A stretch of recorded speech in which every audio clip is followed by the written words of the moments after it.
谁在脚前下力尽？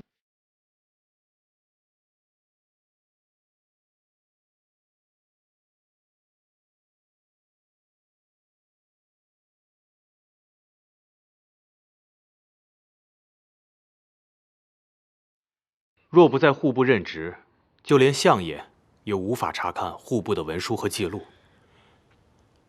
只是，此事对你来说，会是个考验。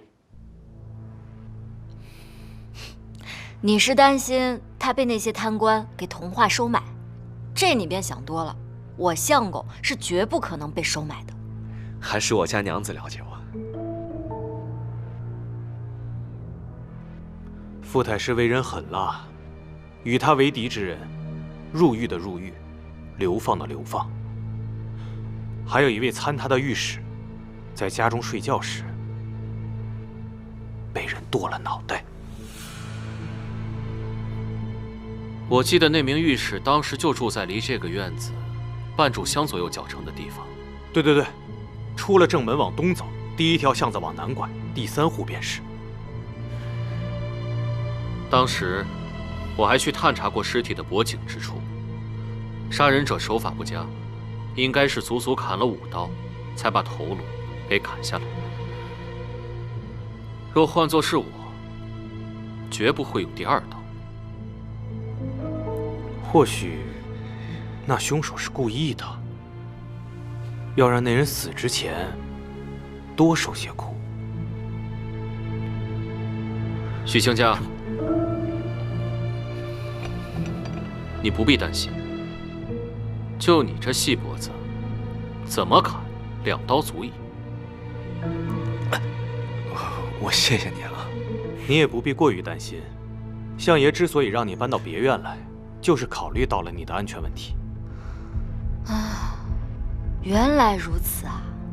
想必就算那傅太师再怎么心狠手辣，那也是不敢在丞相的宅子里动手的。那倒不是，这别院房屋众多，若真有人来犯，未必能在第一时间找到你们睡在哪间房中，这样就增加了你们生还的可能性。我也谢谢你啊。如何？若是怕了，现在回原来还来得及。怕，倒是有些怕，不过我们不走。为什么一个宁王加一个假丞相，还斗不过一个傅太师呢？这太师职位比丞相还高吗？再高，他肯定高不过宁王吧？这宁王只是爵位，不是官职，这两者不能混为一谈。除了太子，其他皇子是没有权利干涉朝政的。而宁王之所以可以上朝，是因为他在军中还有官职，而并非王爷的身份。这丞相和傅太师虽都是一品大员，在官职上没有高低贵贱之分，但傅太师不只是太师，还是3朝元老，官家的老师，同时又是皇后的生父、太子的外祖。这就好比，即便永寿当上了松松房的掌柜，说起话来，也未必比后福哥管用。原来如此，想必官家也是考虑到了这一点，所以当年才将贾大小姐赐婚于宁王，好让丞相和傅太师之间相互制衡。可如今官家身体抱恙，又将监国之责交于了太子，便又打破了这个平衡。所以，即便宁王和丞相毫不避讳的联手，在面对傅太师之时，还是有些吃力的。只要太子还在，想扳倒傅太师谈何容易？所以现在我们必须要找到傅太师贪赃枉法的铁证才行。可是这个傅太师曾经就盯上过你，你还多次坏了他的事，现在你就在他的眼皮子底下蹦跶，他若是真要对你出手，那可怎么办？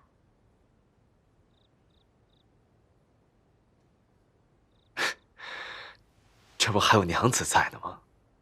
他若真想砍我的头，你便削去他的发，不亏。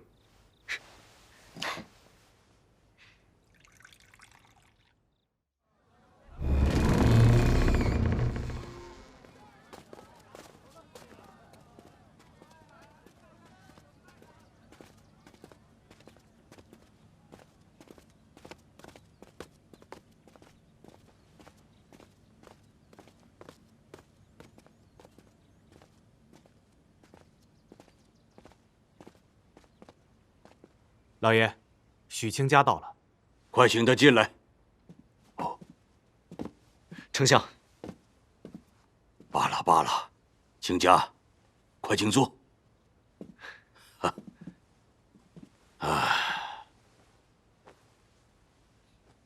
昨日休息的可好？别院清新雅致，我睡得很好，多谢丞相了。多谢就不必了。按说，你与那别院也算是有缘。若是当年你娶了芳儿，那便是你俩的居所。怎么，榜眼也有词穷的时候？昨日，家权应该已经把此事的危险和困难都告诉你了。若是你还犹豫，仍可以置身事外，回襄州复职，继续做你的同伴。若能为朝廷正本清源，艰难险阻，卿家不惧。好，不愧是许御史的儿子，我没有看错人。丞相，您认识先父？朝中甚少有人知晓，我与你父亲有同窗之谊，更是至交好友。后来柯岩做了御史，为了避嫌，我俩便来往的少了，但是并没有因此而疏远。丞相，您可否告诉我，当年我爹因何事被贬，最后做了一个小小的县丞？那时我还年幼，他对此事也讳莫如深，至死都不肯告诉我。当时我也曾问过柯岩，他并未曾告诉于我。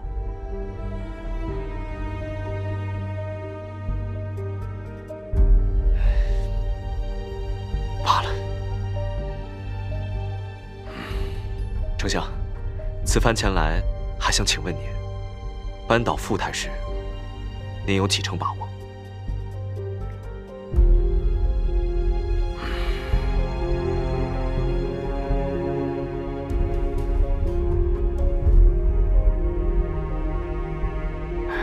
一成没有。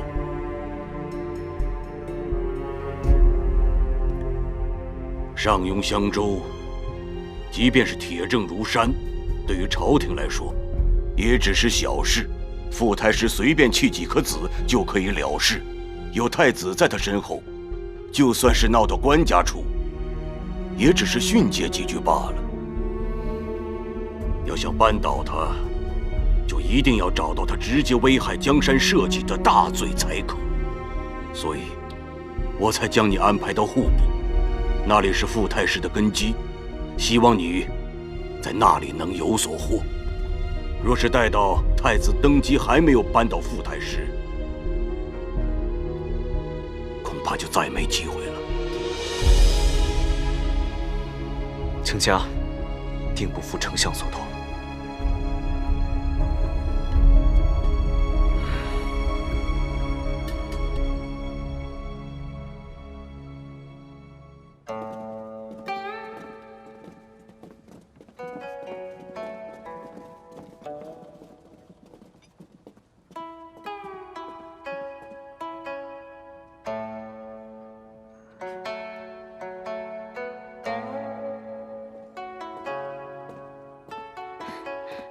阿娇，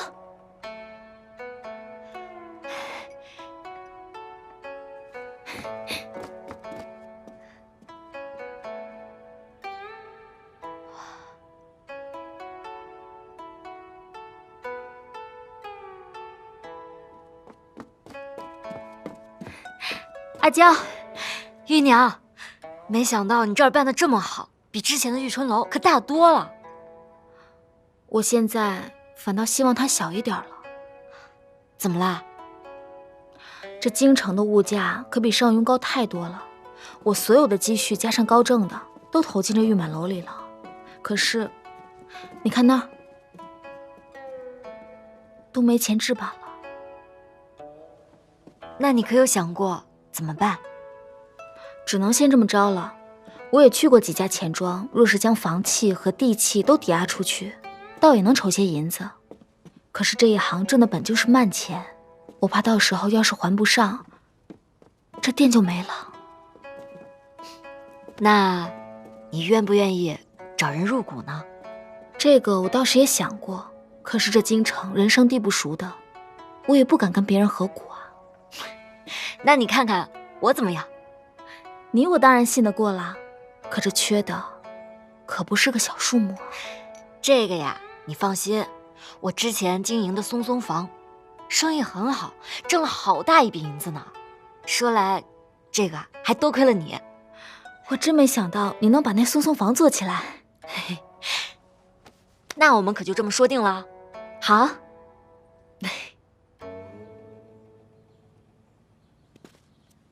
王爷，当年侍奉若琪小姐的人已经带到了。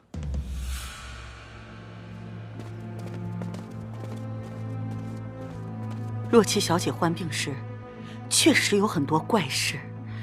小姐左侧的脖子上奇痒难当，但却有股淡淡的香味儿，就是雨后青草的那种味道。大夫用尽了各种办法，都无法止痒，尤其是不能沾水，一沾水，更是奇痒难忍。领赏去吧。谢王爷。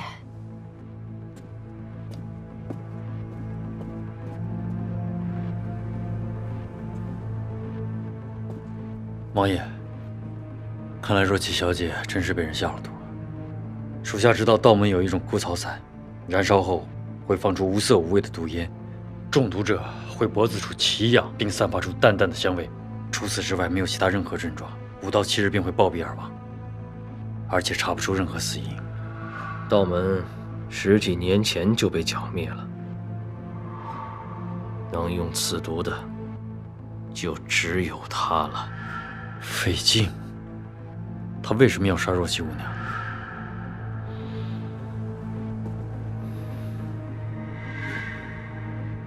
是傅太师。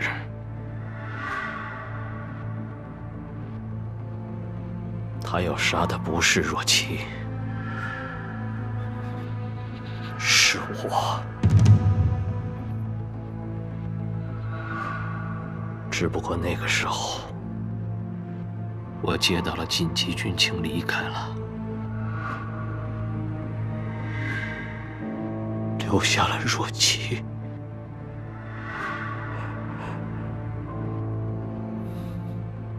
他用的是烟毒，自然不需进屋，所以他也不知道我不在屋内。可惜费劲已经死了，无法指认傅太师。费劲死了，可我还活着。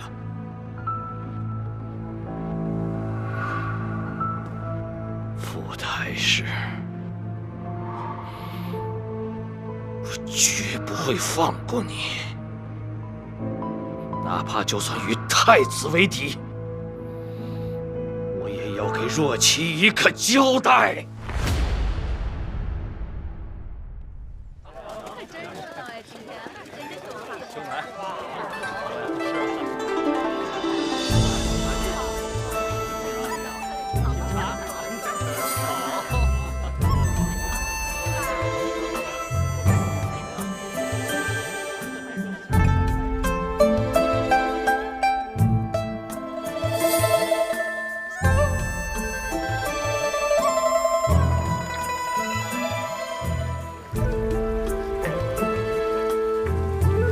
曲水流觞，酿琼浆。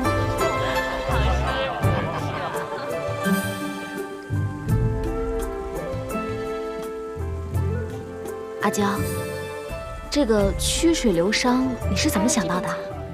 还不是听许清家说的。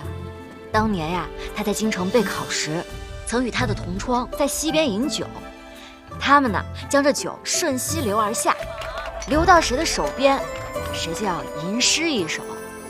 我当时听着吧，就觉得这些读书人是真矫情。可现在我转念一想，这矫情的人钱好挣啊！再加上咱们玉满楼地方够大，能够仿制这溪流，京城呢附庸风雅的人也多。我这么一琢磨，这生意铁定不会差。哎，许大人呢？今日开业，他怎么不来啊？他今日第一天上任，去户部报到了。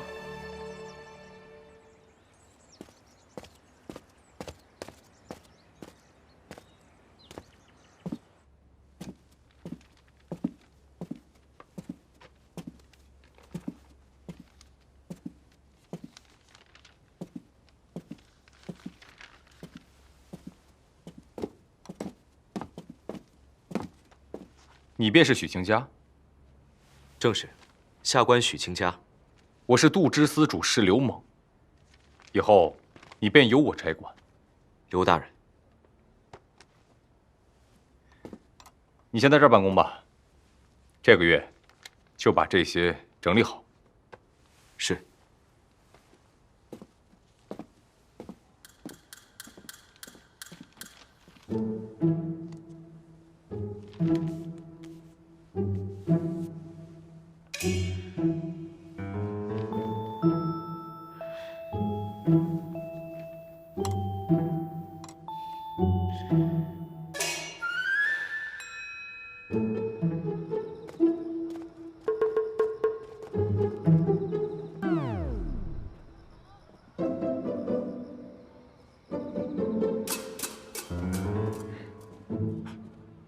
大刘子，小刘子，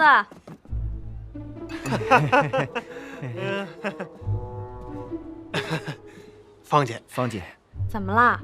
我是长得很倒你们的胃口吗？岂敢岂敢，芳姐是我们京城这个，怎么可能会倒我们胃口呢？那你们跑什么？这不想起家里留了饭，这才……放心，我不打脸。免得你们爹又跟我爹告状。多谢芳姐，芳姐，谢芳姐。今天这儿怎么都没什么人来呀？啊，今儿呢玉满楼开张，可能都去那儿了吧？玉满楼，就是那个修了一半就没钱的店儿，不是关门了吗？啊，不是关门，新来的二掌柜出钱把店重新弄了一番，两位掌柜都是大美人儿。还弄了个曲水流觞，那叫一个带劲儿啊！那你们怎么不去啊？我们去了，没排上号，没排上号。有意思，那我倒要去看看。这个怎么，我还不能去啊？没，芳姐，我劝你还是不去的好。为什么？玉满楼的二掌柜，他相公姓许，所以呢，是个榜眼。榜眼，许榜眼。明天把那群小子都叫上，家里官越大越好。这玉满楼，我还非去不可了。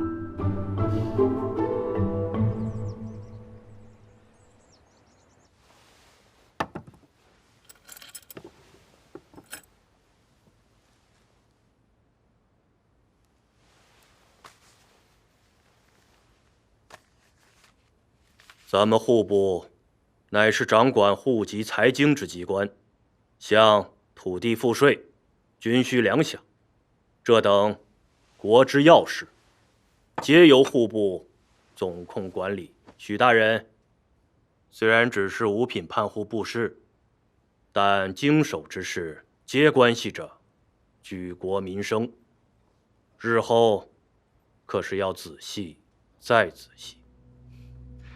谢冯大人提点，日后还需要您多多照拂。哎，许大人说话可要小心一点。我并未提点你什么，也不可能照拂你什么。这户部可不像地方官府，没那么多人情世故，大家公事公办即可。是下官失言，还请大人见谅。行了，你忙吧，我就不打扰了。大人慢走。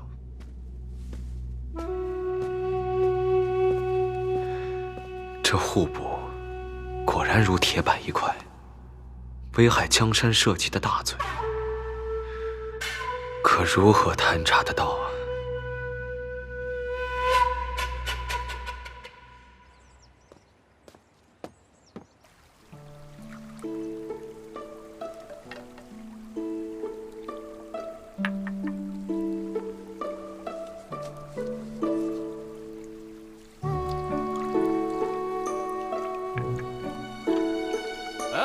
终于轮到叶公子了啊！来一首，来一首啊！好。那叶某就为咱玉满楼老板娘赋诗一首，如何呀？玉娘资质繁庸，可万万不可。黛眉一蹙锁人魂，鹰口半笑露背真。生莲媚眼若惊鸿，不登九霄不见闻。才华横溢呀！公子谬赞了。世风日下呀！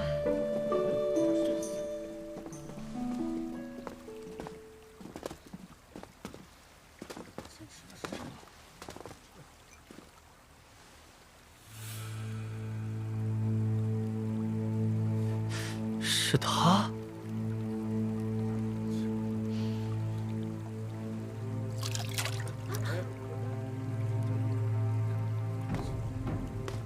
当今的这些读书人可真是愈发可耻了，美其名曰诗酒会友，可实际上不过是做些淫词艳调，讨狐妹子的欢心罢了。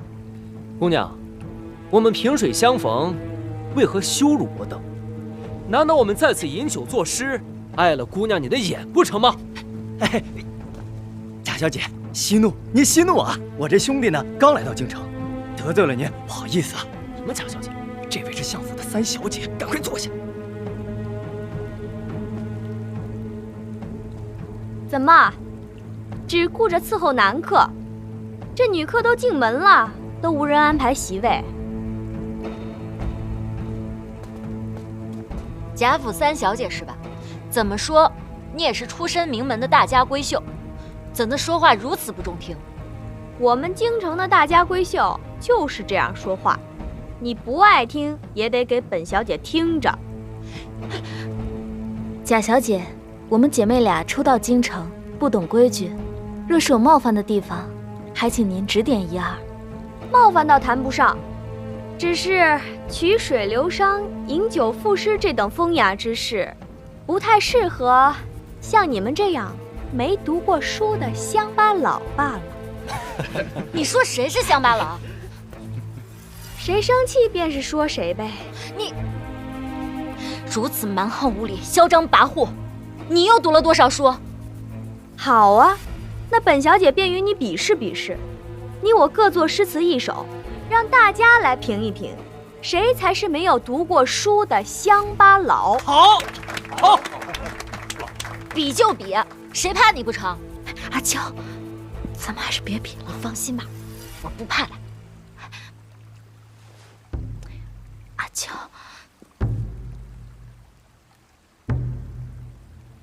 彤云如墨，风如钟，曲臂又烛红，残眉半挑玉之衡，斜入冰潭，似是垂钓中，白絮梨花落满头，杨如白首翁。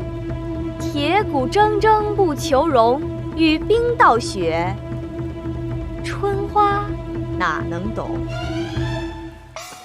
好，好一个虞美人呐！好词好词。怎么像前日词汇上胡兄弟那首？别说了。好词好词好词好词。该该你了。好，那我也做一首咏梅诗，省得你待会儿说我不公平。请。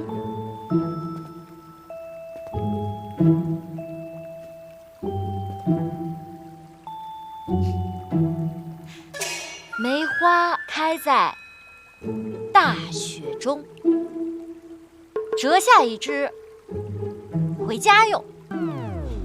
相公直夸真好看，戴在我的秀发中。你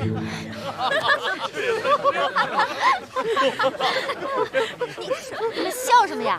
我的也不差。行了行了，人家一个杀猪的能押上韵，也确实已经是尽力了。哦，想必各位还不知道吧？2年前拒婚丞相府的榜眼郎，非要娶的屠户之女，便是这位大才女胡椒。哎，大家说说，这么一个没读过书，又没见过什么世面的女人，究竟是用什么迷住了我们榜眼郎的心呢？我说，榜眼郎敢娶，你还真就敢嫁呀。俗话说，这君子远庖厨，这杀猪的、泡的茶、倒的酒，你们喝的也不嫌腥臭啊！这是杀猪的呀！行了，给人家留点面子。这地方我看着也晦气，咱们走吧。走。好吧。哎呀，我这今日啊也是酒足饭饱了，要不咱们回？哎，走，家中还有事务要处理。这酒不能再喝了。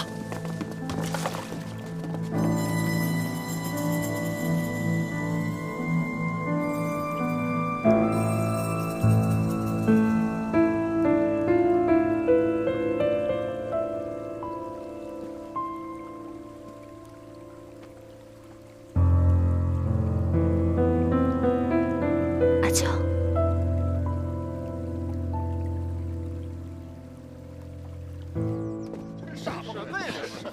嫂子们雅兴了，再也不来了，真够晦气！兴致全无了，什么呀？走了，以后他就是八抬大轿抬着我，我也不来了。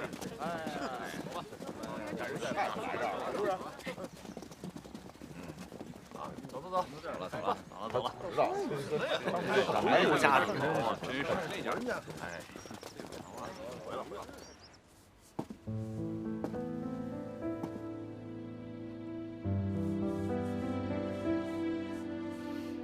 阿娇，那个贾小姐是个不讲道理之人，咱不跟她一般见识。我没事，你放心吧。阿娇，这几日的收支我已经盘算清楚了，你若不放心，就再核对一下。那我先回去了。啊，对，新到的一批茶叶，记得再翻一下。哎，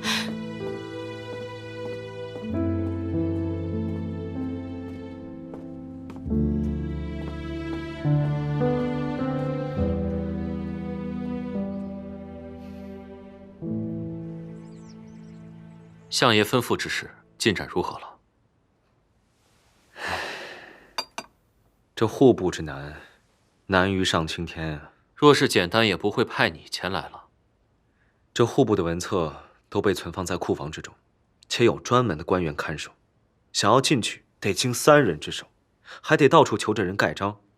这章好不容易盖齐了，那看守的官员便死死地跟在你的身后，你的一举一动都在他的监视范围之内。你说说，这都是什么规矩？如此严防死守，这其中必定藏着什么秘密。是啊，我也是如此推测的，所以这才绞尽脑汁地想着，这每多进去看几眼，便多一份希望。总之，万事小心。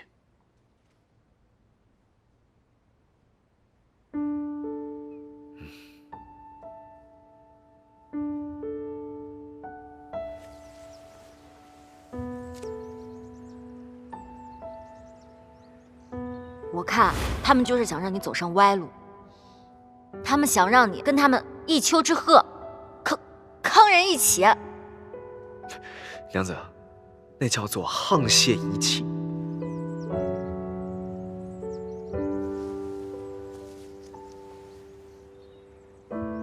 你若待会儿再遇个迟文俊，岂不是要升至二品谢史大夫了？娘子，那个叫御史大夫。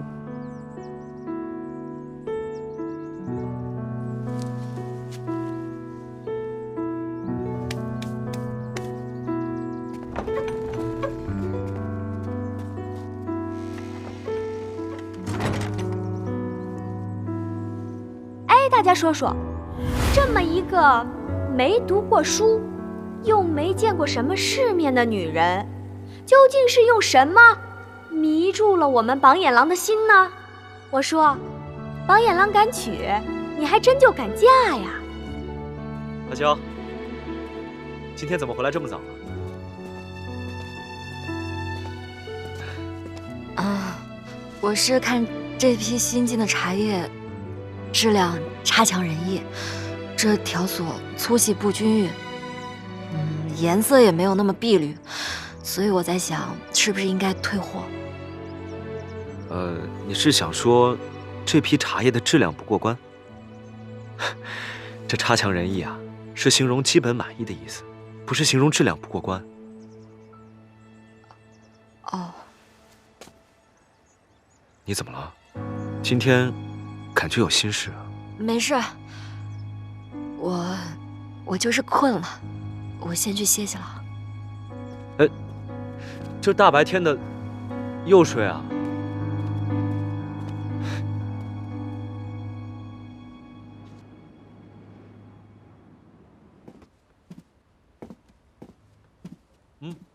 阿娇，这都辰时了，你还不去玉满楼？我昨晚没睡好，待会儿再去。怎么，是身子不舒服吗？没有。阿娇，你是不是有事啊？真没有，你快去当差吧，我待会儿就起。好吧，正好今日户部还有要事，那我就先走了啊。等我晚上回来咱们再说。嗯。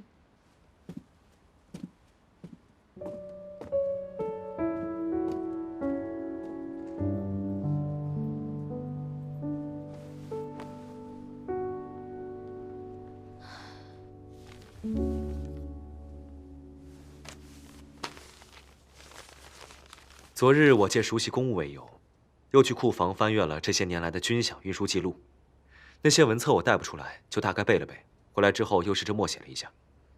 驻户部即刻调粮90万担，至沧州赈灾。没错，我初看之时也觉得眼熟，临走的时候一思索，才突然想起来，我爹在万民伞中留下的那封调令和这文册上的记录对上了，而且这文册上还记录了更详细的时间。只不过，那封调令被发出去之后的1个月左右，我爹便被免去了官职。随后，我根据这文册上记载的时间去查，翻阅了官职变动文书，还查到了1个人。这个钱成宇，没错，是他。那好啊，咱们直接去问问呗。他因调运粮草失误，在当年已经被问罪斩首了。或许这些事情，内部之间都有所勾连。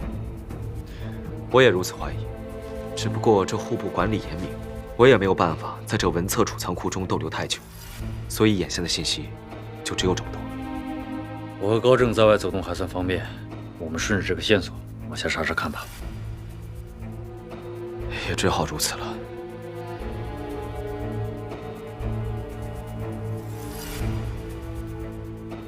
这户部难免有各路眼线，散职之后，御马楼再议。好。掌柜的，昨日预定包厢的客人，今日都将预定取消了。阿娇掌柜来了吗？没有。要不我去别院看看吧。好。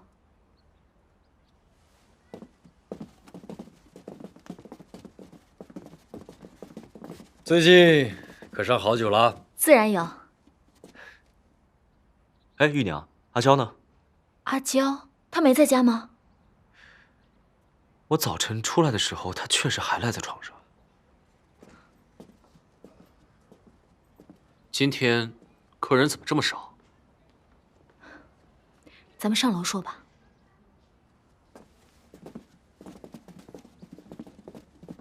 贾继芳？可是贾相府的那位三小姐？对，就是她。咱们玉满楼的客人都是读书人、公子哥，也都好面子。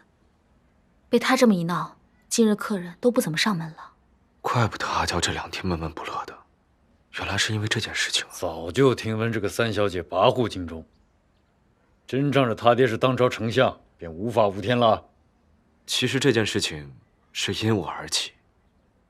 当年遭我拒婚之人，正是这位三小姐。哎呀，我都忘了，你们还有这个过节？需要我向相爷禀报一声吗？不必了，这等小事还是不要劳烦他老人家了吧。许大人，阿娇生性好强，昨日在众人面前出了丑，肯定心里不舒服。你快回去看看她吧。我这就回去。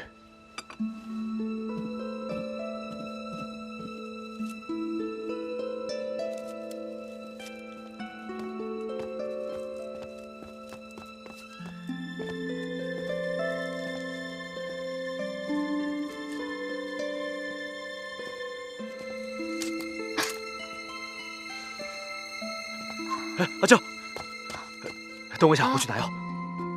哎，我没事。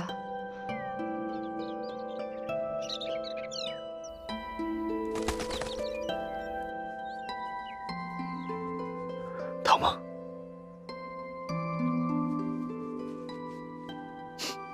你再慢一点，我这伤口就该长好了。马上就好了。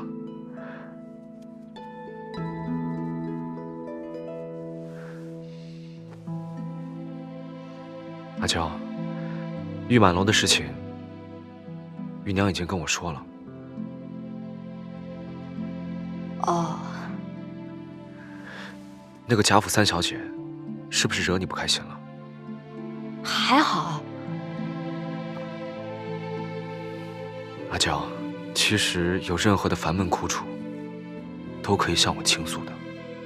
我们没有必要在乎别人的眼光，只要我们俩彼此相爱，把自己的小日子过好，就够了。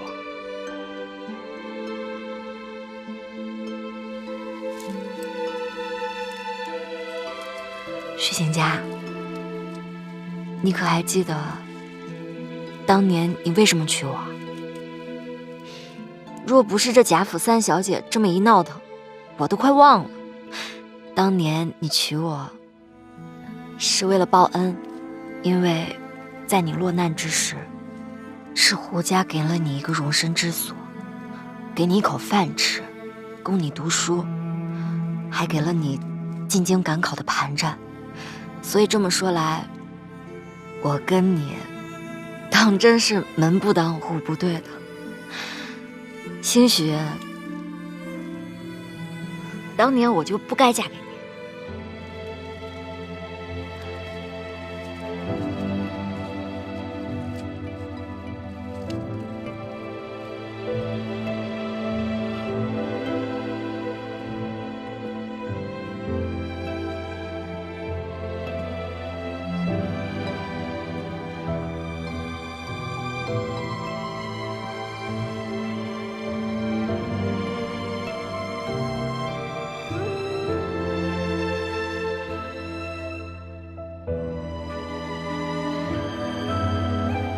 阿娇，你睡了吗？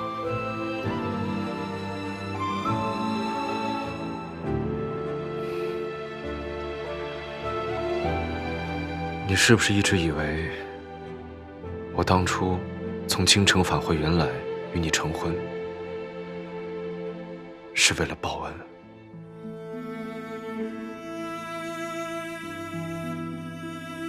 不是吗？确实如此。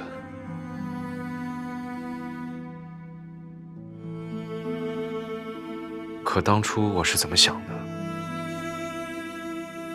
重要吗？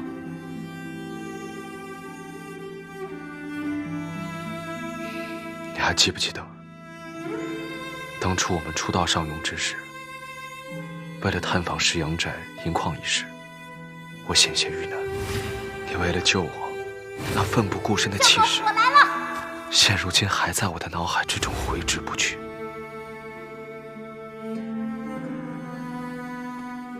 后来，我们兴办县学，遇到了芍药姐弟。那时我才发现，你只是看似鲁莽，但心中却藏有大爱，只是你自己也未曾察觉到罢了。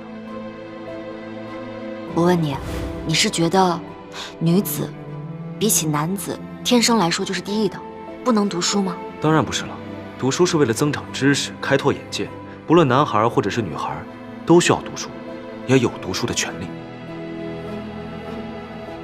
浩台狂香西未风，红灯烁烁绿盘龙。觉来独对情轻狂，身在仙宫。